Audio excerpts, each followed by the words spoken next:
انہی واقعات پر سورہ علق کی آیات 6 تا 19 نازل ہوئیں، اور اسی سورت کی پہلی 5 آیات نازل ہونے کے بعد سب سے پہلے اسلام کا اظہار نبی کریم صلی اللہ علیہ وسلم نے نماز ہی سے کیا تھا، اور کفار سے آپ کی مٹ بھیڑ کا آغاز بھی حرم میں آپ کے نماز پڑھنے سے ہوا تھا۔ آیات یہ ہیں: ہرگز نہیں، انسان سرکشی کرتا ہے اس بنا پر کہ وہ اپنے آپ کو بے نیاز دیکھتا ہے، حالانکہ پلٹنا یقیناً تیرے رب ہی کی طرف ہے۔ تم نے اس شخص کو دیکھا جو ایک بندے کو منع کرتا ہے جبکہ وہ نماز پڑھتا ہو، تمہارا کیا خیال ہے اگر وہ بندہ راہ راست پر ہو یا تقوی کی تلقین کرتا ہو؟ تمہارا کیا خیال ہے اگر یہ منع کرنے والا شخص حق کو جھٹلاتا اور منہ موڑتا ہو؟ کیا وہ نہیں جانتا کہ اللہ دیکھ رہا ہے؟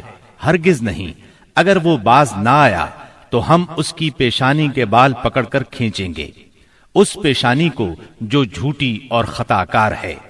وہ بلا لے اپنے حامیوں کی ٹولی کو، ہم بھی عذاب کے فرشتوں کو بلا لیں گے۔ ہرگز نہیں، اس کی بات نہ مانو اور سجدہ کرو اور اپنے رب کا قرب حاصل کرو۔ آپ کے چچا ابو لہب کو آپ سے اس حد تک کدورت اور عداوت ہو گئی تھی کہ ہر جگہ آپ کے پیچھے پیچھے جاتا، اور جب بھی آپ کسی سے مخاطب ہوتے تو شور مچا دیتا، غلط ملت باتیں کر کے اس شخص کو بات سننے سے روک دیتا۔ دراصل نبی صلی اللہ علیہ وسلم کے بارے میں ابو لہب کا موقف شروع سے یہی تھا، جبکہ قریش نے اس وقت اس طرح کی بات سوچی بھی نہیں تھی۔ حج کے دنوں میں بھی ابو لہب نبی کریم صلی اللہ علیہ وسلم کو جھٹلانے کے لیے بازاروں اور اجتماعات میں آپ کے پیچھے لگا رہتا تھا۔ طارق بن عبداللہ محاربی کی روایت سے معلوم ہوتا ہے کہ یہ شخص صرف زبان سے جھٹلانے ہی پر اکتفا نہیں کرتا تھا بلکہ پتھر بھی مارتا تھا۔ ان پتھروں سے آپ کی ایڑیاں خون آلود ہو جاتی تھیں۔ بعثت سے پہلے ابو لہب نے اپنے 2 بیٹوں عتبہ اور عتیبہ کی شادی رسول اللہ صلی اللہ علیہ وسلم کی 2 صاحبزادیوں سیدہ رقیہ اور سیدہ ام کلثوم رضی اللہ عنہما سے کی تھی۔ جب آپ نے نبوت کا اعلان فرمایا، توحید کی تبلیغ کی، تو اس نے نہایت سخت رویہ اختیار کیا اور اپنے دونوں بیٹوں کو مجبور کیا کہ وہ آپ کی بیٹیوں کو طلاق دے دیں۔ چنانچہ ان دونوں نے طلاق دے دی۔ اسی طرح جب نبی صلی اللہ علیہ وسلم کے دوسرے صاحبزادے عبداللہ کا انتقال ہوا تو ابو لہب کو اس قدر خوشی ہوئی کہ وہ دوڑتا ہوا اپنے دوستوں کے پاس پہنچا اور انہیں یہ خبر سنائی کہ محمد معاذ اللہ ابتر یعنی نسل بریدہ ہو گئے ہیں۔ ابو لہب کی بیوی ام جمیل بھی رسول اللہ صلی اللہ علیہ وسلم کی دشمنی میں اس سے پیچھے نہیں تھی۔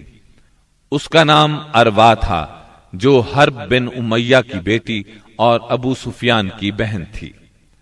یہ آپ کے راستے میں رات کے وقت کانٹے بچھا دیا کرتی تھی، بہت بد زبان تھی، فساد برپا کرنے والی تھی۔ قرآن میں اسے حمالۃ الحطب یعنی لکڑی ڈھونے والی کا لقب دیا گیا ہے۔ جب اسے معلوم ہوا کہ اس کی اور اس کے شوہر کی مذمت میں قرآن نازل ہوا ہے تو وہ رسول اللہ صلی اللہ علیہ وسلم کو تلاش کرتی ہوئی آئی۔ آپ خانہ کعبہ کے پاس مسجد حرام میں تشریف فرما تھے۔ سیدنا ابو بکر صدیق رضی اللہ عنہ بھی ساتھ تھے۔ اس کی مٹھی میں پتھر تھے۔ آپ کے سامنے آ کھڑی ہوئی تو اللہ تعالیٰ نے اس کی نگاہ پکڑ لی اور وہ رسول اللہ صلی اللہ علیہ وسلم کو نہ دیکھ سکی۔ البتہ ابو بکر صدیق اسے نظر آ رہے تھے۔ اس نے پوچھا، ابو بکر تمہارا ساتھی کہاں ہے؟ مجھے معلوم ہوا ہے کہ وہ میری حجب کرتا ہے۔ اللہ کی قسم اگر میں اس تک پہنچ گئی تو یہ پتھر اس کے منہ پر ماروں گی۔ دیکھو اللہ کی قسم میں بھی شاعرہ ہوں۔ یہ کہہ کر اس نے شعر پڑھا، مزممن عصینا وامرہ ابینا ودینہ قلینا۔ ہم نے مزمم کی نافرمانی کی، اس کے امر کو تسلیم نہ کیا اور اس کے دین کو نفرت اور حقارت سے چھوڑ دیا۔ اس کے بعد وہ واپس چلی گئی۔ سیدنا ابو بکر صدیق رضی اللہ عنہ نے عرض کیا، اے اللہ کے رسول، کیا اس نے آپ کو دیکھا نہیں؟ آپ نے فرمایا، نہیں، اس نے مجھے نہیں دیکھا، اللہ نے اس کی نگاہ پکڑ لی تھی۔ بہرحال نبی صلی اللہ علیہ وسلم اپنی تبلیغ میں لگے رہے، مجمعوں اور محفلوں میں پہنچ کر اسلام کا پیغام دیتے رہے۔ آپ کتاب اللہ کی آیات پڑھتے اور سابقہ رسولوں نے جو پیغام دیا تھا وہی پیغام لوگوں کو سناتے۔ آپ فرماتے، یا قوم اعبدوا اللہ ما لکم من الہ غیرہ، اے میری قوم کے لوگو، اللہ کی عبادت کرو، اس کے سوا تمہارا کوئی معبود نہیں۔ اس کے ساتھ ہی آپ نے لوگوں کے سامنے کھلم کھلا اللہ کی عبادت شروع کر دی۔ چنانچہ آپ دن دہاڑے سارے لوگوں کے سامنے کعبہ کے صحن میں نماز پڑھتے۔ آپ کی تبلیغ آہستہ آہستہ کامیاب ہوتی چلی گئی۔ قریش اس پوری صورتحال کو تشویش کی نظر سے دیکھ رہے تھے۔ ابھی تھوڑا عرصہ گزرا تھا کہ حج کا موسم آ گیا۔ کفار حاجیوں کے سلسلے میں پریشان ہو گئے۔ چنانچہ ان کی ایک جماعت ولید بن مغیرہ کے پاس آئی۔ یہ ان میں عمر رسیدہ اور مرتبے والا آدمی تھا۔ اس نے کہا، دیکھو حج کا موسم آ گیا ہے، اب ہر طرف سے لوگ تمہارے پاس آئیں گے اور وہ ان صاحب کا معاملہ سن ہی چکے ہیں، لہٰذا کوئی ایک رائے طے کر لو اور مختلف باتیں نہ کہنا، ورنہ ایک دوسرے کو جھٹلا بیٹھو گے۔ لوگوں نے کہا، تب پھر آپ ہی بتائیں ہمیں کیا کرنا چاہیے، کیا کہنا چاہیے؟ اس نے کہا، نہیں بلکہ تم کہو میں سنوں گا۔ لوگوں نے کہا، اچھا تو ہم ان سے کہیں گے یہ کاہن ہے۔ یہ سن کر ولید بن مغیرہ نے جواب دیا، وہ کاہن نہیں ہے، ہم نے کاہنوں کو دیکھا ہے، اس میں نہ ان جیسی گنگناہٹ ہے نہ تک بندی۔ تب ان لوگوں نے کہا، ہم کہیں گے وہ پاگل ہے۔ ولید بن مغیرہ نے جواب دیا، وہ پاگل بھی نہیں ہے، ہم لوگ پاگل پن کو بھی پہچانتے ہیں، اس میں نہ پاگلوں کسی گھٹن ہے، نہ الٹی سیدھی حرکتیں، نہ بہکی بہکی باتیں۔ لوگوں نے کہا، تب پھر ہم کہیں گے وہ شاعر ہے۔ ولید بن مغیرہ بولا، وہ شاعر بھی نہیں ہے، ہمیں شعر و شاعری کی تمام قسمیں معلوم ہیں، وہ شاعر نہیں ہے۔ وہ بولے، اچھا تو ہم کہیں گے وہ جادوگر ہے۔ ولید بن مغیرہ نے کہا، وہ جادوگر بھی نہیں ہے، ہم نے جادو اور جادوگر سب دیکھے ہیں، اس میں ان جیسی جھاڑ پھونک ہے نہ گرہ بندی۔ انہوں نے کہا، تب پھر آخر ہم ان سے کیا کہیں، کیا بتائیں، یہ کون ہے، کیا ہے؟ اس نے جواب میں کہا، اللہ کی قسم، اس کی بات میں مٹھاس ہے، تازگی ہے، اس کی جڑ پائیدار اور شاخ پھلدار ہے، تم جو بھی کہو گے واضح ہو جائے گا کہ تم نے جھوٹ کہا ہے۔ ویسے زیادہ مناسب یہی ہے کہ تم کہہ دو وہ جادوگر ہے اور اس کی باتوں میں جادو ہے، وہ اس کے ذریعے سے باپ بیٹے میں، بھائی بھائی میں، میاں بیوی میں، آدمی اور اس کے خاندان میں لڑائی کروا دیتا ہے، پھوٹ ڈلوا دیتا ہے۔ چنانچہ یہ بات طے کر کے وہ لوگ وہاں سے اٹھے۔ اب انہوں نے حج کے لیے آنے والوں کی راہوں میں بیٹھنا شروع کیا۔ اب جو بھی ان کے پاس سے گزرتا اسے آپ کے بارے میں بتاتے، انہیں ڈراتے اور کہتے کہ تم لوگ اس شخص کے جال میں نہ آ جانا۔ نتیجہ یہ ہوا کہ لوگوں نے آپ کو دیکھنے اور آپ کی باتیں سننے سے پہلے ہی بچ کر رہنے کی ٹھان لی۔ اس کے بعد جب حج کے دن آ گئے تب نبی اکرم صلی اللہ علیہ وسلم نے حاجیوں کے مجمعوں میں اور ان کے ڈیروں پر جانا شروع کر دیا، جا کر انہیں اسلام کی طرف بلانا شروع کیا۔ آپ فرماتے، لوگو لا الہ الا اللہ کہو، کامیاب ہو جاؤ گے۔ ادھر ابو لہب کا یہ حال تھا کہ وہ آپ کے پیچھے پیچھے لگا رہتا، آپ کو جھٹلاتا جاتا، تکلیف بھی پہنچاتا۔ اس طرح جب اس حج سے حاجی واپس لوٹے تو پورے عرب میں نبی صلی اللہ علیہ وسلم کا چرچا ہو گیا۔ قرآن مجید کی سورہ المدثر کی آیات 11 تا 26 میں اس واقعے کی طرف نشاندہی کی گئی ہے۔ چھوڑ دو مجھے اور اس شخص کو جسے میں نے اکیلا پیدا کیا، بہت سا مال اسے دیا، اس کے ساتھ ساتھ حاضر رہنے والے بیٹے دیے اور اس کے لیے ریاست کی راہ ہموار کی۔ پھر وہ طمع رکھتا ہے کہ میں اسے اور زیادہ دوں گا، ہرگز نہیں، وہ ہماری آیات سے عناد رکھتا ہے، میں تو اسے بہت جلد ایک کٹھن چڑھائی چڑھاؤں گا۔ اس نے سوچا اور کچھ بات بنانے کی کوشش کی تو رب کی مار اس پر۔ اس نے کیسی بات بنانے کی کوشش کی؟ ہاں، رب کی مار اس پر۔ اس نے کیسی بات بنانے کی کوشش کی؟ پھر لوگوں کی طرف دیکھا، پھر پیشانی سکیڑی اور منہ بنایا، پھر پلٹا اور تکبر میں پڑ گیا۔ آخر کار بولا کہ یہ کچھ نہیں ہے مگر ایک جادو جو پہلے سے چلا آ رہا ہے، یہ تو ایک انسانی کلام ہے، بہت جلد میں اسے دوزخ میں پھینک دوں گا۔ اسلام کی اشاعت بڑھ رہی تھی، لیکن اس کے ساتھ ساتھ قریش کا ظلم و ستم بھی شدید سے شدید تر ہوتا جا رہا تھا۔ پھر آپ ایک مخلص صحابی ارقم بن ابی ارقم رضی اللہ عنہ کے گھر میں تبلیغ کا کام کرنے لگے، یعنی وہ گھر آپ کی تبلیغ کا مرکز ٹھہرا۔ مسلمانوں کو اسلامی تحریک کے سب سے پہلے مرکز دار ارقم کا علم تھا، چنانچہ کوئی اجنبی شخص مسلمان ہونے کے لیے آتا تو اہل اسلام اسے بھی دار ارقم پہنچا دیا کرتے تھے۔ قریش کی سختیاں اور حالات جب ناقابل برداشت ہو گئے تو آپ نے اپنے اصحاب سے فرمایا، حبشہ کا بادشاہ اسہمہ نجاشی ایک انصاف پسند حکمران ہے اور اس کے ملک میں کسی پر ظلم نہیں ہوتا، لہذا تم حبشہ کی طرف ہجرت کر جاؤ۔ اس ہدایت کے مطابق رجب 5 نبوت میں صحابہ کرام کے پہلے قافلے نے ہجرت کی۔ اس میں 12 مرد اور 4 عورتیں تھیں اور ان کے امیر سیدنا عثمان بن عفان رضی اللہ عنہ تھے۔ ان کے ساتھ ان کی زوجہ محترمہ سیدہ رقیہ رضی اللہ عنہا تھی۔ یہ نبی اکرم صلی اللہ علیہ وسلم کی صاحبزادی تھی اور یہ سیدنا ابراہیم علیہ السلام اور سیدنا لوط علیہ السلام کے بعد پہلا گھرانہ تھا جس نے اللہ کے راستے میں ہجرت کی تھی۔ یہ لوگ رات کی تاریکی میں خاموشی سے نکلے اور جدہ کے جنوب میں واقع بحر احمر کی بندرگاہ شعیبہ کا رخ کیا۔ خوش قسمتی سے وہاں 2 تجارتی جہاز موجود تھے۔ یہ لوگ ان پر سوار ہو کر حبشہ پہنچ گئے۔ ادھر قریش کو ان کی روانگی کا علم ہوا تو مارے غیظ و غضب کے ان کا برا حال ہو گیا۔ فوراً آدمی دوڑائے گئے تاکہ ان حضرات کو پکڑا جا سکے اور خوب سزا دی جا سکے، یہاں تک کہ وہ اللہ کا دین چھوڑ دیں۔ لیکن ان کے ساحل تک پہنچنے سے پہلے مسلمان سمندر میں دور جا چکے تھے، لہٰذا یہ لوگ ساحل سے نامراد واپس آ گئے۔ اس ہجرت کے کوئی 2 ماہ بعد رمضان 5 نبوت میں ایک روز رسول اللہ صلی اللہ علیہ وسلم مسجد حرام میں تشریف لائے۔ اس وقت وہاں قریش کے بہت سارے لوگ موجود تھے، ان میں ان کے سردار اور بڑے بڑے لوگ بھی تھے۔ آپ نے ان کے درمیان کھڑے ہو کر سورہ نجم کی تلاوت شروع کر دی۔ ایسا نفیس کلام انہوں نے پہلے کبھی نہیں سنا تھا۔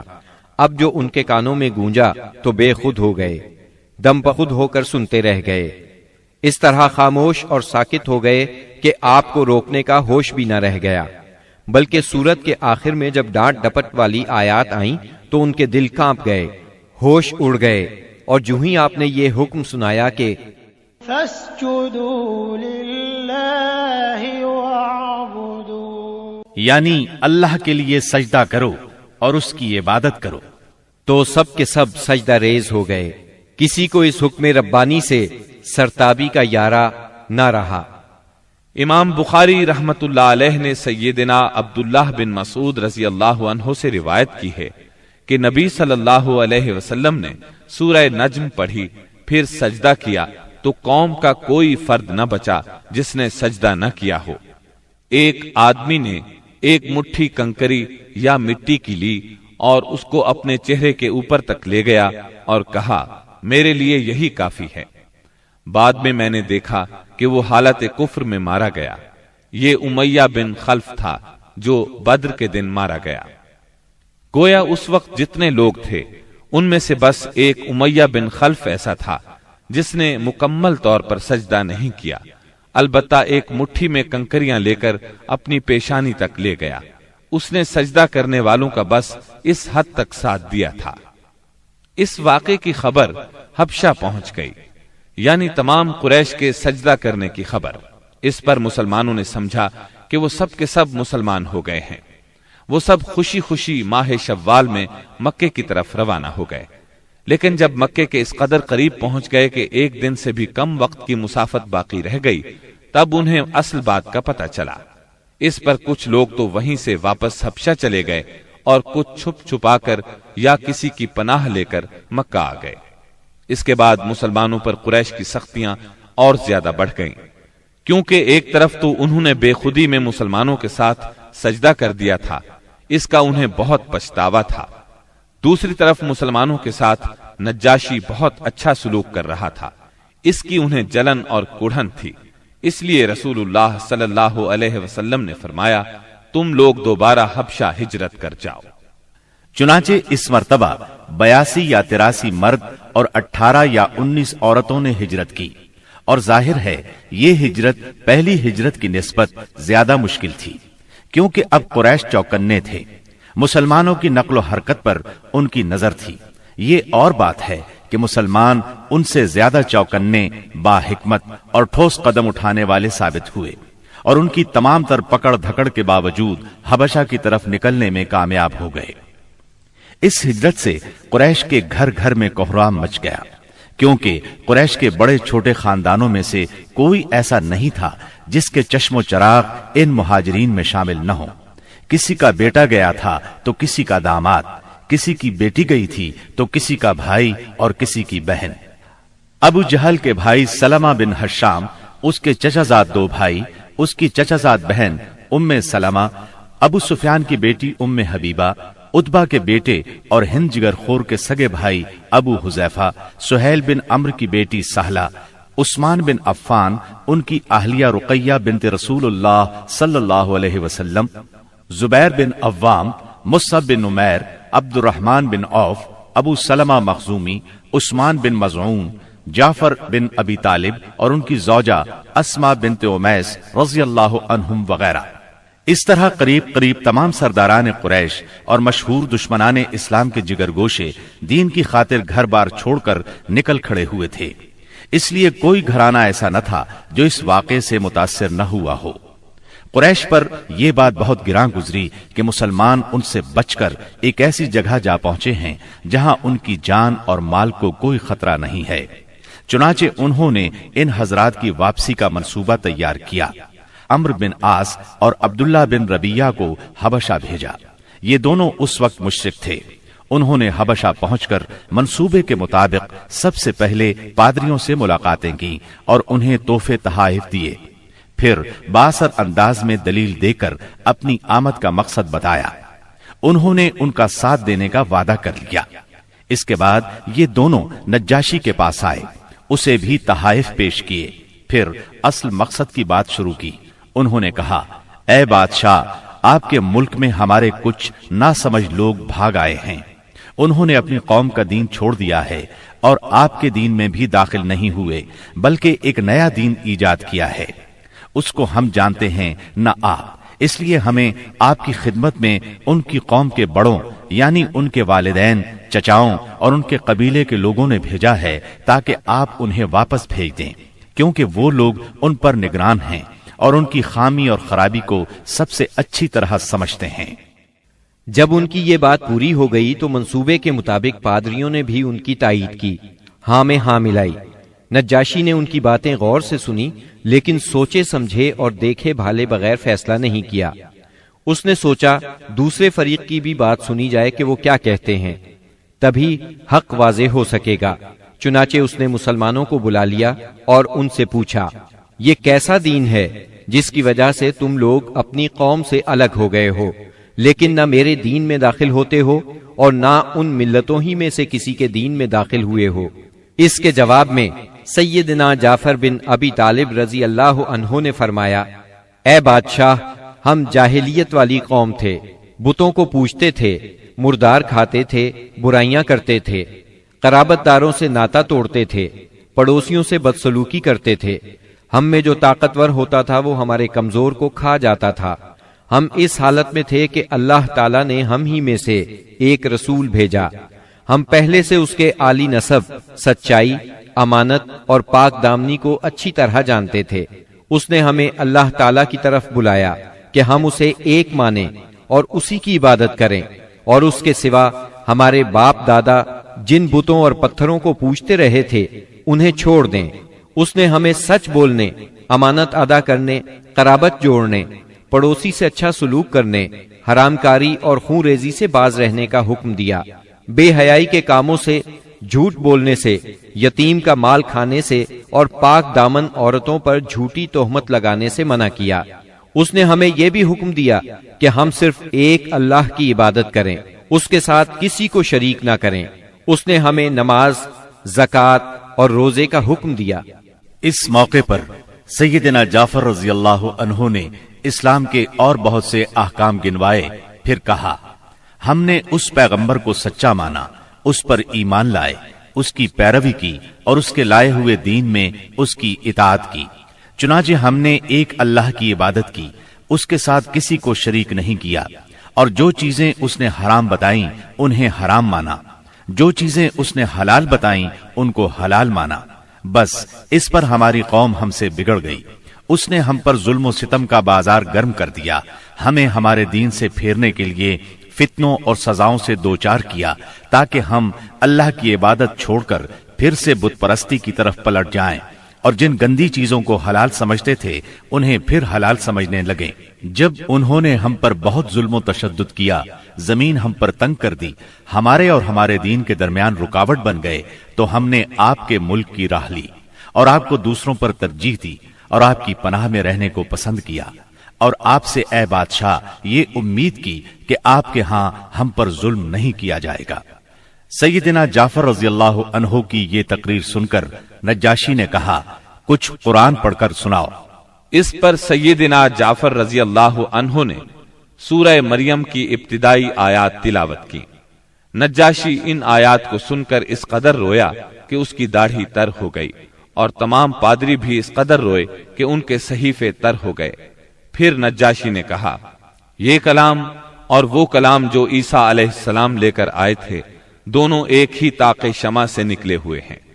اس کے بعد اس نے قریش کے دونوں نمائندوں سے مخاطب ہو کر کہا، تم لوگ چلے جاؤ، اللہ کی قسم میں انہیں تمہارے حوالے نہیں کر سکتا، اور نہ ان کے خلاف کوئی چال چلی جا سکتی ہے۔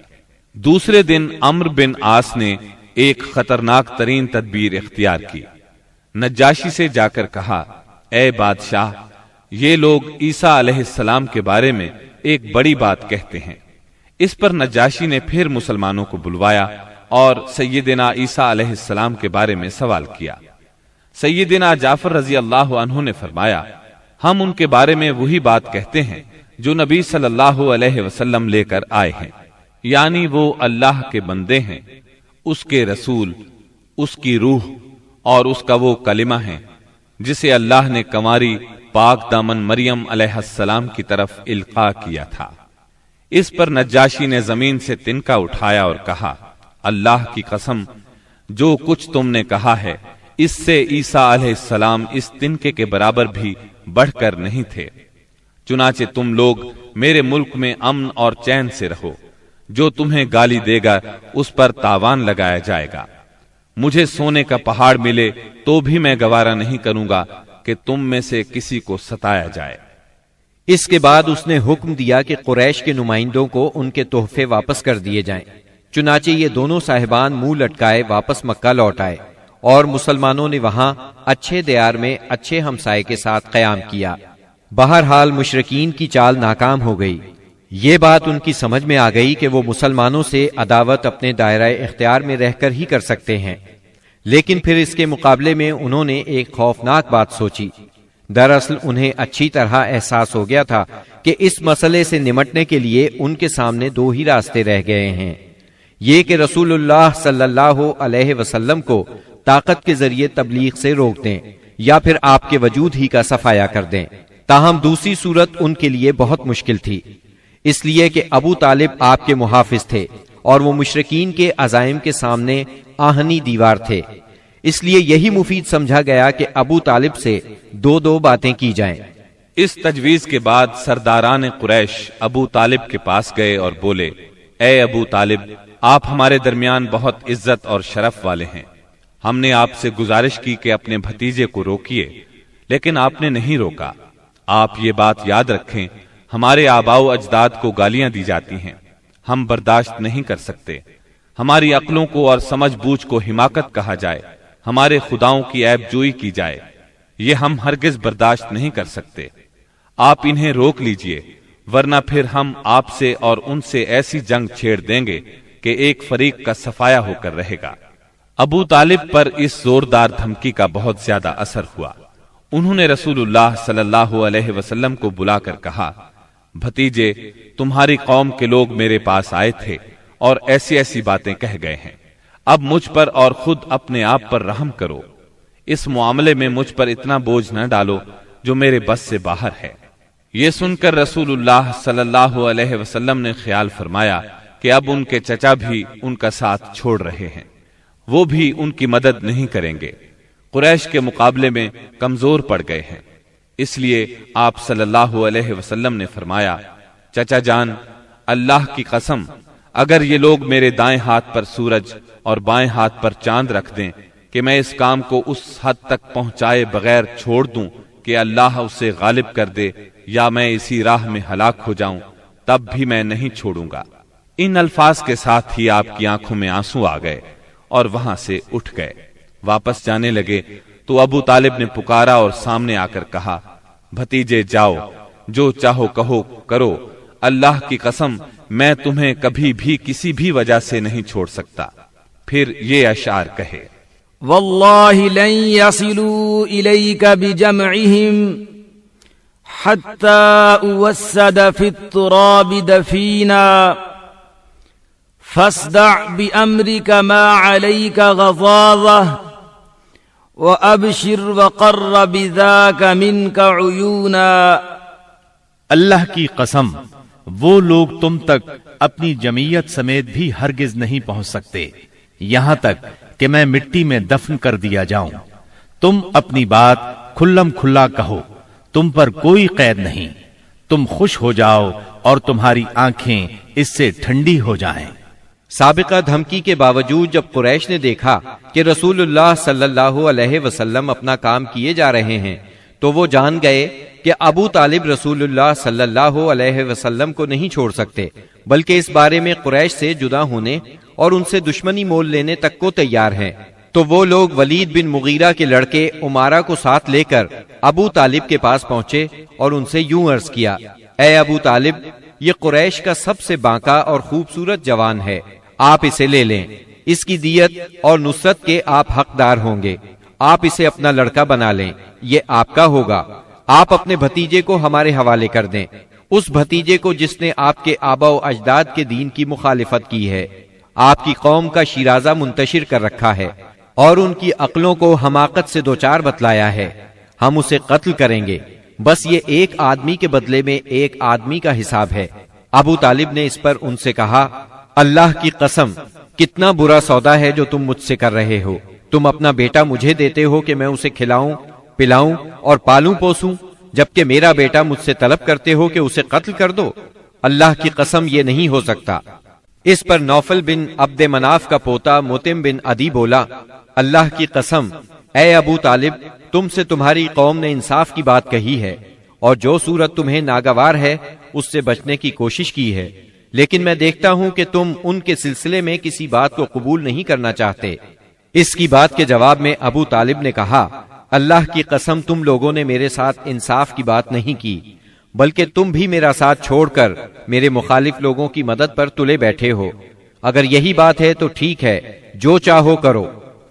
اس گفتگو کی ناکامی کے بعد قریش کا ظلم و ستم حد سے بڑھ گیا، تکالیف دینے کا سلسلہ پہلے سے کئی گنا زیادہ اور سخت تر ہو گیا۔ انہی دنوں قریش کے سرکشوں کے دماغوں میں نبی صلی اللہ علیہ وسلم کے خاتمے کی ایک تجویز ابھری، لیکن یہ تجویز بھی ان کے خلاف گئی۔ اس تجویز کی بنا پر مکے کے دو نامور اور سرفروش یعنی سیدنا حمزہ اور سیدنا عمر بن خطاب رضی اللہ عنہما اسلام لائے اور ان کے ذریعے سے اسلام کو خوب طاقت ملی۔ ظلم و ستم کے طویل ترین سلسلے کے صرف ایک دو نمونے آپ کو سنائے جاتے ہیں۔ ایک روز ابو لہب کا بیٹا عتیبہ رسول اللہ صلی اللہ علیہ وسلم کے پاس آیا اور بولا، میں والنجم اذا ہوا اور ثم دنا فتدلی کا انکار کرتا ہوں، یعنی اس نے قرآن کی ان آیات کے بارے میں کہا کہ میں ان کا انکار کرتا ہوں۔ پھر آپ پر حملہ آور ہوا، آپ کا کرتا پھاڑ ڈالا، آپ کے چہرہ مبارک پر تھوکنے کی کوشش کی، لیکن اس کا تھوک آپ کے چہرہ مبارک تک نہ آ سکا۔ اس موقع پر نبی کریم صلی اللہ علیہ وسلم نے اس کے حق میں یوں بد دعا فرمائی، اے اللہ، اپنے کتوں میں سے کوئی کتا اس پر مسلط کر دے۔ رسول اللہ صلی اللہ علیہ وسلم کی یہ بد دعا قبول ہوئی، اور وہ اس طرح کہ ایک مرتبہ عتیبہ قریش کے کچھ لوگوں کے ساتھ سفر پر گیا۔ قافلے نے ملک شام کے مقام زرقاء میں پڑاؤ ڈالا تو رات کے وقت ایک شیر قافلے کے نزدیک آیا۔ اس نے پورے قافلے کے گرد چکر لگایا۔ عتیبہ نے اس شیر کو دیکھا تو بولا، ہائے میری تباہی، اللہ کی قسم یہ مجھے کھا جائے گا۔ محمد نے مجھے بد دعا دی تھی، دیکھو میں شام میں ہوں، اس نے مکے میں رہتے ہوئے مجھے مار ڈالا۔ اس وقت تو شیر چلا گیا۔ لوگوں نے عتیبہ کو دلاسا دیا کہ فکر کرنے کی کوئی بات نہیں۔ پھر اس کی حفاظت کی خاطر اس کے چاروں طرف جانور کھڑے کر دیے تاکہ اگر رات کے وقت شیر آ جائے تو عتیبہ کی بجائے کسی جانور کو کھا لے، عتیبہ کی طرف رخ نہ کرے۔ اس کے باوجود عتیبہ کی گویا جان نکلی جا رہی تھی۔ پھر رات ہو گئی، سب لوگ سو گئے، لیکن عتیبہ سے نیند کوسوں دور تھی، اور آخرکار شیر آ گیا۔ اس نے جانوروں کو کچھ نہ کہا، ایک چھلانگ لگا کر ان کے اوپر سے ہوتا ہوا عتیبہ پر جا پڑا اور اس کا سر چبا ڈالا۔ تکالیف پہنچانے والوں میں ایک شخص عقبہ بن ابی معیط تھا۔ اس نے ایک روز حالت سجدہ میں نبی صلی اللہ علیہ وسلم کی گردن اس زور سے دبائی کہ معلوم ہوتا تھا آپ کی آنکھیں باہر نکل آئیں گی۔ سیدنا امیر حمزہ رضی اللہ عنہ رشتے میں آپ کے چچا تھے، مگر عمر میں آپ سے 2-3 سال ہی بڑے تھے۔ آپ دونوں نے چونکہ سویبہ کا دودھ پیا تھا اس لیے رضائی بھائی بھی تھے۔ سیدنا حمزہ رضی اللہ عنہ کو شکار کھیلنے اور سپاہ گری کا بہت شوق تھا۔ منہ اندھیرے تیر کمان لے کر شکار کے لیے نکل جاتے اور پورا دن اسی شوق میں گزار دیتے۔ شام کو واپس آتے تو پہلے حرم میں جاتے، طواف کرتے۔ قریش کے رئیس حرم میں اکثر اپنی الگ الگ مجلس جما کر بیٹھتے تھے۔ سیدنا حمزہ کی ان سب سے اچھی دوستی تھی، اس لیے سب لوگ ان کی بہت قدر کرتے تھے۔ ایک روز نبی اکرم صلی اللہ علیہ وسلم کوہ صفا پر بیٹھے تھے، اتنے میں ابو جہل آیا اور آپ کو دیکھتے ہی آگ بگولا ہو گیا۔ آپ کو گالیاں دینے لگا، آپ خاموش رہے۔ اس خاموشی سے اس کا پارا اور چڑھ گیا۔ اس نے ایک پتھر اٹھایا اور آپ کے سر پر دے مارا۔ آپ کا سر زخمی ہو گیا، خون بہنے لگا۔ شام کو سیدنا حمزہ رضی اللہ عنہ شکار سے لوٹے تو عبداللہ بن جدعان کی لونڈی نے بتایا کہ آج آپ کے بھتیجے محمد کو ابو جہل نے سخت تکلیف پہنچائی ہے، آپ زخمی ہو گئے ہیں۔ سیدنا حمزہ رضی اللہ عنہ نے یہ سنا تو غصے سے بھڑک اٹھے۔ آخر آپ ان کے قریبی عزیز تھے۔ سیدھے ابو جہل کے پاس گئے اور بولے، تو میرے بھتیجے کو گالی دیتا ہے، حالانکہ میں اسی کے دین پر ہوں۔ اس کے بعد کمان سے اس زور سے مار ماری کہ ابو جہل اس کمان سے زخمی ہو گیا۔ اب سیدنا حمزہ رضی اللہ عنہ آپ صلی اللہ علیہ وسلم کے پاس پہنچے اور بولے، بھتیجے تمہیں یہ سن کر خوشی ہوگی کہ میں نے ابو جہل سے تمہارا بدلہ لے لیا ہے۔ اس پر نبی اکرم صلی اللہ علیہ وسلم نے فرمایا، چچا میں ایسی باتوں سے خوش نہیں ہوا کرتا، اگر آپ میری خوشی چاہتے ہیں تو اس کا آسان اور سیدھا سادہ طریقہ یہ ہے کہ آپ مسلمان ہو جائیں۔ سیدنا امیر حمزہ رضی اللہ عنہ کے دل پر اس جملے کا اتنا اثر ہوا کہ انہوں نے اسی وقت کلمہ پڑھا اور اسلام قبول کر لیا۔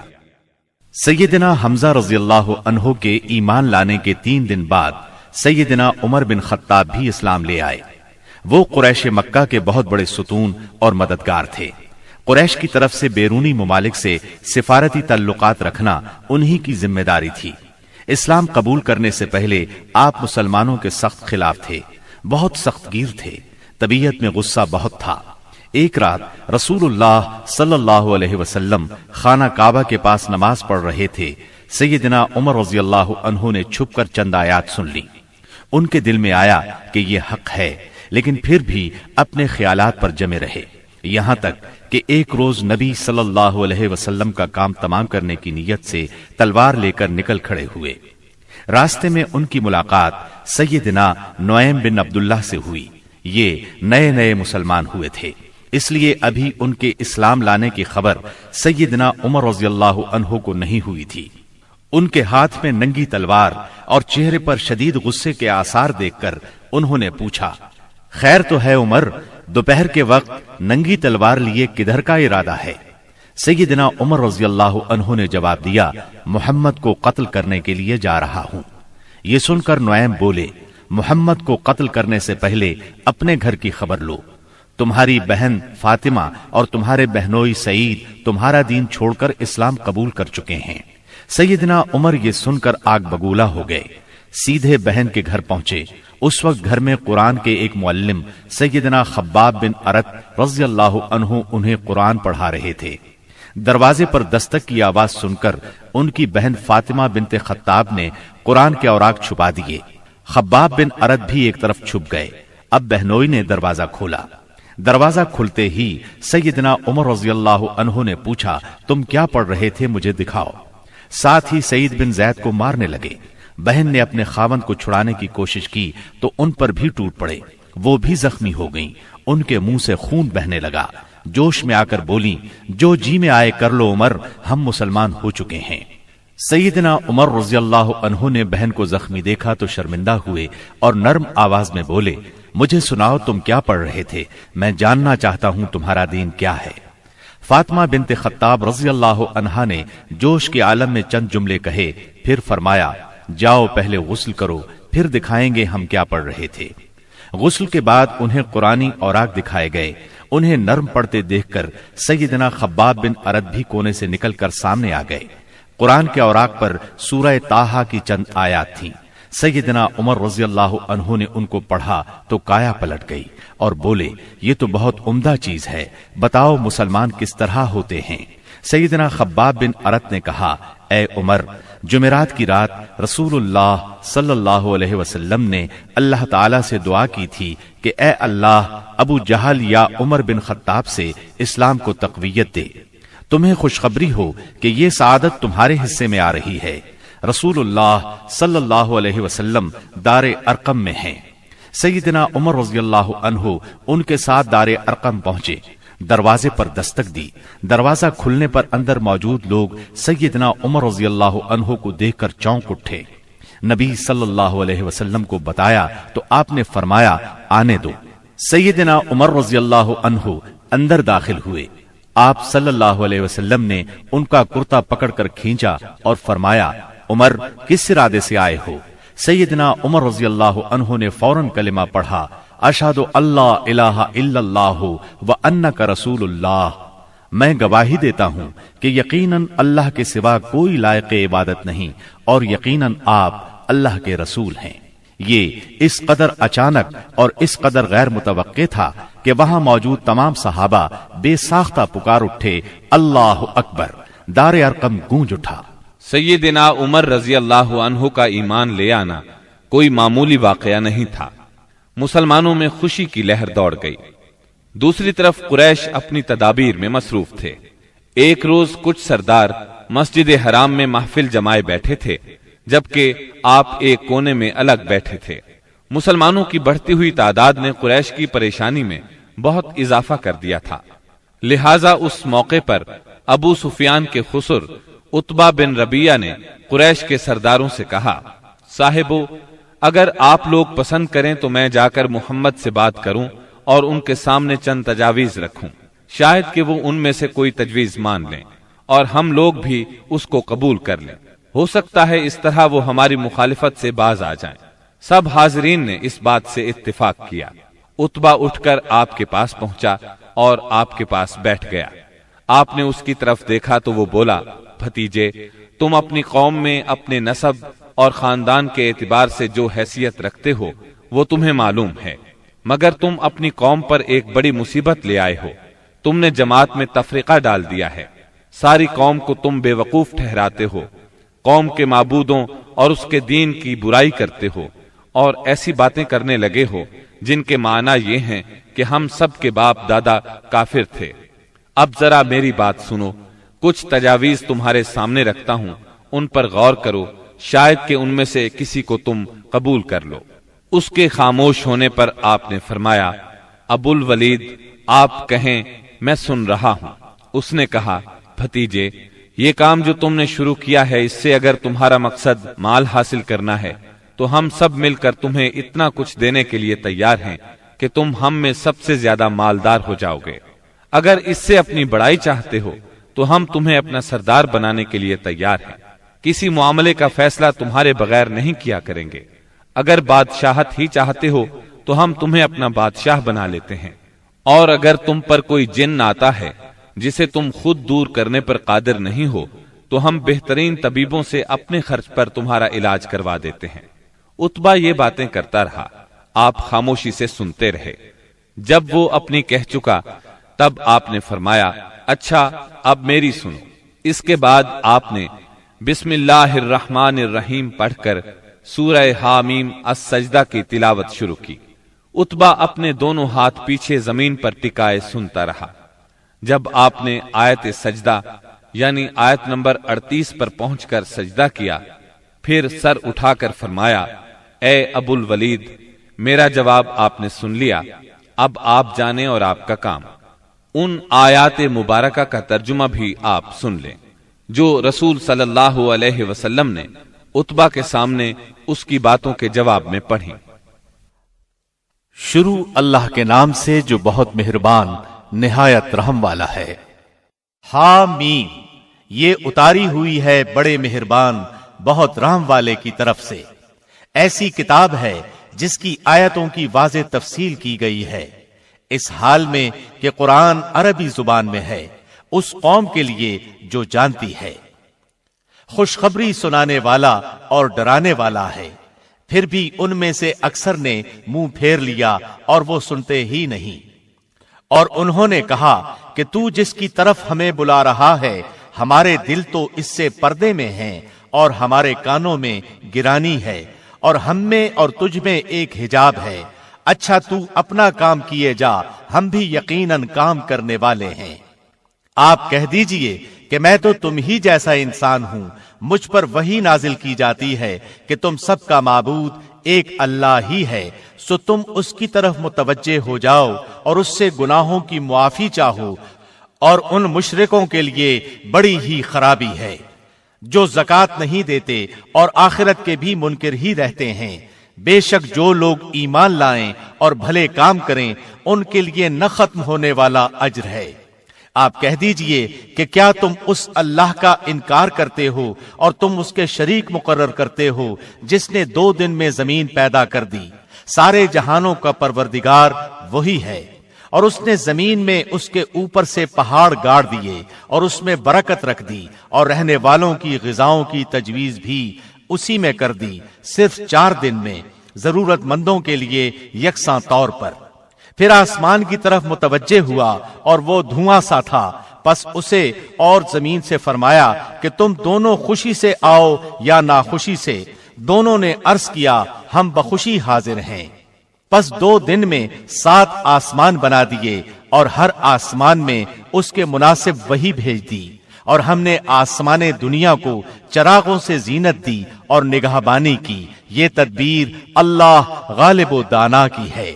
اب بھی یہ روگرداں ہوں تو کہہ دیجئے کہ میں تمہیں اس کڑک سے ڈراتا ہوں جو مثل عادیوں اور سمودیوں کی کڑک کے ہوگی۔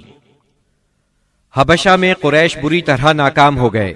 دوسری طرف وہاں شاہ حبشہ نے مسلمانوں کے ساتھ اعلیٰ ترین سلوک کیا، انہیں وہاں رہنے کی کھلی آزادی دی۔ ادھر مکہ معظمہ میں سیدنا حمزہ اور سیدنا عمر بن خطاب رضی اللہ عنہما نے اسلام قبول کر لیا۔ ان تمام باتوں کی بنا پر کفار کا زور ٹوٹنے لگا۔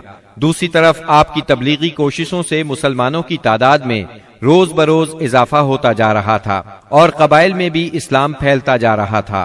اس صورتحال نے قریش کو مجبور کیا کہ وہ نئے سرے سے حالات کا جائزہ لیں اور اسلام کی بڑھتی ہوئی مقبولیت میں مزید اضافہ نہ ہونے دیں۔ چنانچہ قریش مکہ ایک جگہ جمع ہوئے۔ مشورے کے بعد بنی ہاشم اور بنی مطلب سے معاشرتی قطع تعلق کا فیصلہ کیا۔ ایک قرارداد لکھی گئی، اس پر حلف لیا گیا، اس میں طے پایا کوئی شخص بنو ہاشم اور بنو مطلب سے شادی بیاہ کے تعلقات نہ رکھے، کسی قسم کا لین دین نہ کرے، نہ کھانے پینے کی چیزیں ان کے ہاتھ فروخت کرے، نہ ان سے بولے چالے، جب تک کہ محمد قتل کے لیے ان کے حوالے نہیں کر دیے جاتے۔ اس قرارداد کو اہمیت دینے کے لیے اس کو کعبے کے اندر لٹکا دیا گیا۔ دوسرے قبائل خاص طور پر بنو کنانہ بھی اس معاہدے میں شریک ہو گئے۔ اس طرح یہ اور مضبوط ہو گیا۔ اس معاہدے کی کتابت بغیض بن عامر بن ہاشم نے کی تھی۔ رسول اللہ صلی اللہ علیہ وسلم نے اس پر بد دعا کی اور اس کا ہاتھ یا ہاتھ کی بعض انگلیاں شل ہو گئیں۔ قریش مکہ کے اس معاشرتی بائیکاٹ سے مجبور ہو کر ابو طالب نے اپنے خاندان کے ساتھ شیب ابی طالب میں پناہ لی۔ شیب ابی طالب مکہ معظمہ میں ایک محلے کا نام تھا۔ بنی ہاشم اس میں رہا کرتے تھے۔ شیب عربی زبان میں گھاٹی کو کہتے ہیں۔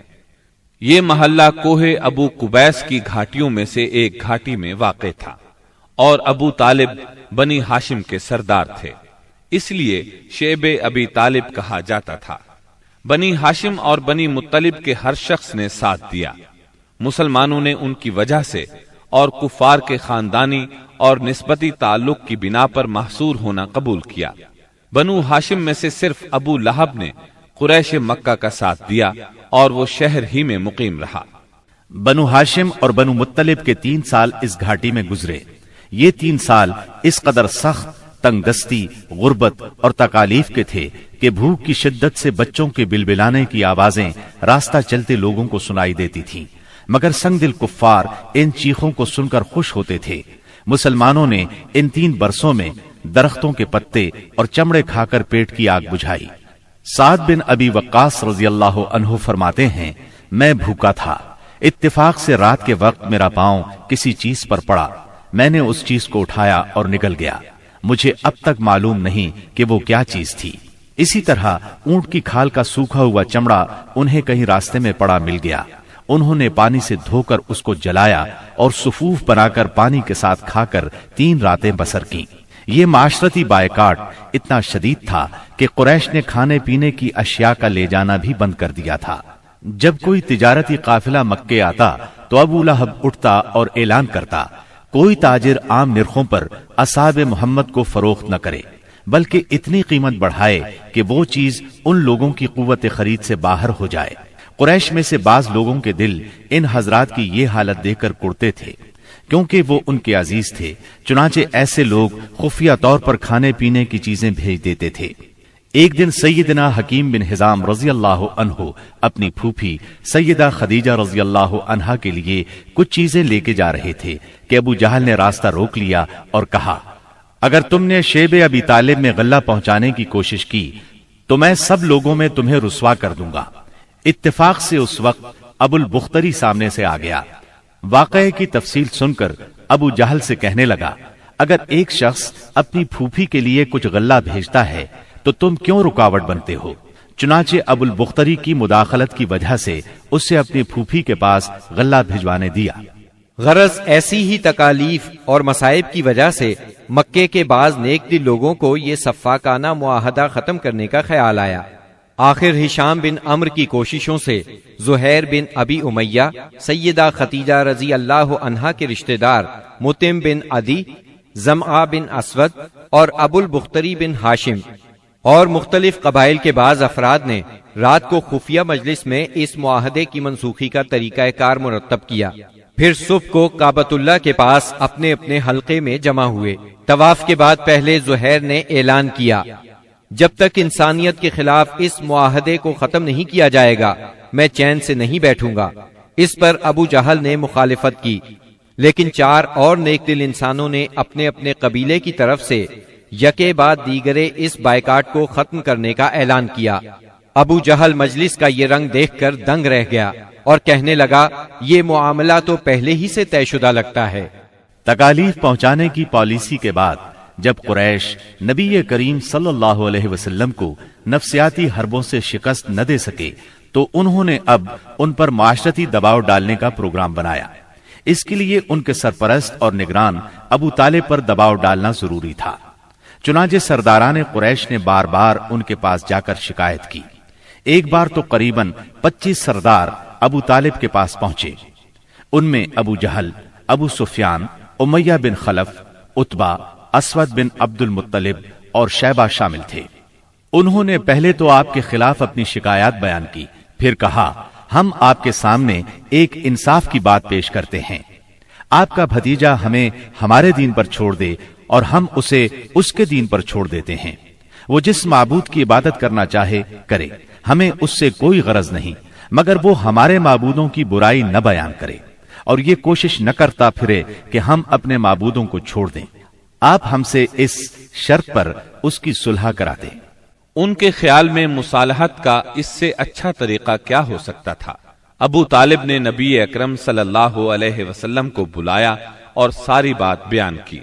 آپ نے جواب میں فرمایا، چچا جان، میں تو ان کے سامنے ایک ایسا کلمہ پیش کرتا ہوں جسے اگر یہ جان لیں تو پورا عرب ان کے تابع اور عجم ان کا جزیہ گزار ہو جائے گا۔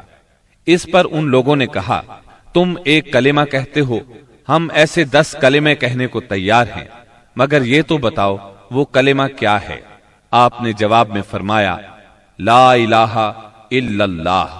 اس پر وہ سب غصے اور تکبر سے اٹھ کھڑے ہوئے۔ اس وقت وہ جو باتیں کہتے ہوئے وہاں سے نکلے ان کا ذکر قرآن کریم کی سورہ سعاد کی آیات 1 تا 7 میں آیا ہے۔ صاد والقرآن ذی الذکر بل الذین کفروا فی عزة وشقاق کم اہلکنا من قبلهم من قرن فنادوا ولا تحین مناص وعجبوا أن جاءهم منذر منهم وقال الكافرون هذا ساحر كذاب أجعل الآلهة إلها واحدا إن هذا لشيء عجاب وانطلق الملأ منهم أن امشوا واصبروا على آلهتكم إن هذا لشيء يراد ما سمعنا بهذا في الملة الآخرة إن هذا إلا اختلاق۔ صاد، اس نصیحت والے قرآن کی قسم، بلکہ کفار غرور و مخالفت میں پڑے ہوئے ہیں۔ ہم نے ان سے پہلے بھی بہت سی امتوں کو تباہ کر ڈالا تو انہوں نے ہر چند چیخ پکار کی، لیکن وہ وقت چھٹکارے کا نہ تھا۔ اور کافروں کو اس بات پر تعجب ہوا کہ انہی میں سے ایک انہیں ڈرانے والا آ گیا اور کہنے لگے کہ یہ تو جادوگر اور جھوٹا ہے۔ کیا اس نے اتنے سارے معبودوں کا ایک ہی معبود کر دیا؟ واقعی یہ بہت ہی عجیب بات ہے۔ ان کے سردار یہ کہتے ہوئے چلے کہ چلو جی اور اپنے معبودوں پر جمے رہو، یقیناً اس بات میں کوئی غرض ہے۔ ہم نے تو یہ بات پچھلے دین میں بھی نہیں سنی، کچھ نہیں، یہ تو صرف من گھڑت ہے۔ نبی اکرم صلی اللہ علیہ وسلم اور آپ کے صحابہ کرام رضی اللہ عنہم کو اس مصیبت سے نجات تو مل گئی، لیکن قریش کے 3 سالہ بائیکاٹ نے بہت سے حضرات کی صحت برباد کر دی تھی۔ آپ شہر میں تشریف لائے ہی تھے کہ آپ کے چچا ابو طالب بیمار پڑ گئے اور چند روز بعد ہی وفات پا گئے۔ صحیح بخاری میں مسیب رحمت اللہ علیہ سے مروی ہے کہ جب ابو طالب کی وفات کا وقت آیا تو نبی کریم صلی اللہ علیہ وسلم ان کے پاس تشریف لے گئے۔ اتفاق سے اس وقت ابو جہل اور عبداللہ بن ابی امیہ بھی ابو طالب کی عیادت کے لیے موجود تھے۔ رسول اللہ صلی اللہ علیہ وسلم نے فرمایا، چاچا جان، آپ لا الہ الا اللہ کہہ دیجئے، بس ایک کلمہ جس کے ذریعے میں اللہ تعالی کے پاس آپ کے لیے حجت پیش کر سکوں گا۔ اسی وقت ابو جہل اور عبداللہ بن ابی امیہ نے دخل اندازی کی، بولے، ابو طالب، کیا تم اپنے باپ عبد المطلب کے دین سے پھر جاؤ گے؟ یہ سن کر ابو طالب ذرا دیر کے لیے رکے، پھر بولے، میں عبد المطلب کے دین پر مرتا ہوں۔ اس کے بعد ابو طالب نے آپ کی طرف دیکھا اور کہا، میں کلمہ شہادت کہہ دیتا، لیکن قریش کہیں گے کہ ابو طالب موت سے ڈر گیا۔ یہ سن کر آپ نے فرمایا، میں آپ کے لیے مغفرت کی دعا کرتا رہوں گا جب تک اللہ مجھے ایسا کرنے سے منع نہ کر دے۔ اس پر سورہ توبہ کی آیت 113 نازل ہوئی۔ ما كان للنبي والذين آمنوا أن يستغفروا للمشركين ولو كانوا أولي قربى من بعد ما تبين لهم أنهم أصحاب الجحيم۔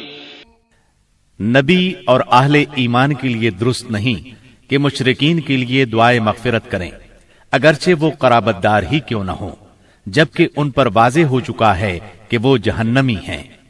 جناب ابو طالب کی وفات کے چند روز بعد سیدہ خدیجہ رضی اللہ عنہا نے انتقال فرمایا۔ آپ اپنے شفیق چچا کی وفات کے صدمے سے ابھی سنبھلے بھی نہیں تھے کہ سیدہ خدیجہ رضی اللہ عنہا جیسی جانثار اور غم گسار رفیقہ حیات دنیا سے رخصت ہو گئیں۔ ان کی وفات نبوت کے 10ویں سال ماہ رمضان میں ہوئی۔ اس وقت ان کی عمر 65 برس تھی۔ رسول اللہ صلی اللہ علیہ وسلم کا ارشاد ہے، جس وقت لوگوں نے میرے ساتھ کفر کیا وہ مجھ پر ایمان لائیں، جس وقت لوگوں نے مجھے جھٹلایا انہوں نے میری تصدیق کی، جس وقت لوگوں نے مجھے محروم کیا انہوں نے مجھے اپنے مال میں شریک کیا، اور اللہ نے مجھے ان سے اولاد دی اور دوسری بیویوں سے کوئی اولاد نہ دی۔ ان کی میت خود آپ نے قبر میں اتاری۔ اس سال کا نام خود آپ نے عام الحزن رکھا۔ یہ نام تاریخ اسلام کا جز بن گیا۔ جناب ابو طالب اور سیدہ خدیجہ الکبریٰ کی وفات کے بعد کفار مکہ اور بھی زیادہ دلیر ہو گئے، پہلے سے زیادہ آپ کو تنگ کرنے لگے، یہاں تک کہ آپ کا گھر سے نکلنا بھی مشکل ہو گیا۔ ابو طالب کی وفات پر ابو لہب بنو ہاشم کا سردار بنا۔ شروع ہی میں اس نے اعلان کر دیا کہ آپ اپنے اقوال اور اعمال کے ذمہ دار ہیں۔ یہ اعلان گویا آپ کو برادری سے خارج کر دینے کے برابر تھا کہ جو چاہے آپ کو معاذ اللہ قتل کر دے، قبیلہ آپ کی حمایت نہیں کرے گا۔ آخرکار آپ شوال 10 نبوت اواخر مئی یا اوائل جون 619 عیسوی کو اس ارادے سے طائف تشریف لے گئے کہ بنی ثقیف کو اسلام کی طرف بلائیں، اور اگر وہ اسلام قبول نہ کریں تو انہیں کم از کم اس بات پر آمادہ کریں کہ وہ آپ کو اپنے ہاں چین سے بیٹھ کر کام کرنے کا موقع دیں۔ طائف مکہ معظمہ سے 60 میل کے فاصلے پر پہاڑوں میں ایک سرسبز و شاداب مقام ہے، جو اپنی خوشگوار آب و ہوا کی وجہ سے اہل حجاز کے لیے ایک صحت افزا مقام کی حیثیت رکھتا ہے۔ جس وقت آپ نے طائف کا سفر اختیار کیا، وہاں قبیلہ بنو ثقیف برسر اقتدار تھا۔ آپ کو اس وقت کوئی سواری تک میسر نہیں تھی۔ مکہ معظمہ سے طائف تک کا سفر آپ نے پیدل طے کیا۔ آپ کے ساتھ صرف زید بن حارثہ رضی اللہ عنہ تھے۔ راستے میں جس قبیلے سے گزر ہوتا اسے اسلام کی دعوت دیتے، لیکن کسی نے بھی دعوت قبول نہ کی۔ وہاں پہنچ کر آپ نے 10 دن قیام فرمایا۔ اس قیام کے دوران ثقیف کے 3 سرداروں کے پاس گئے جو آپس میں بھائی تھے، جن کے نام یہ ہیں: عبد یالیل، مسعود اور حبیب۔ ان کے والد کا نام عمر بن عمیر ثقفی تھا۔ آپ نے انہیں اللہ کی اطاعت اور اسلام کی مدد کی دعوت دی۔ انہوں نے انکار کر دیا اور خوف محسوس کیا کہ کہیں ان کا نوجوان طبقہ آپ کی تبلیغ سے متاثر نہ ہو جائے۔ مجبوراً آپ کو طائف چھوڑنا پڑا۔ جب آپ وہاں سے نکلے تو ثقیف کے سرداروں نے اپنے ہاں کے لفنگوں کو آپ کے پیچھے لگا دیا۔ وہ راستے کے دونوں طرف دور تک آپ پر آوازیں کستے چلے گئے۔ انہوں نے گالیاں بھی دیں اور پتھر بھی مارے۔ اس قدر پتھر مارے کہ آپ زخموں سے چور ہو گئے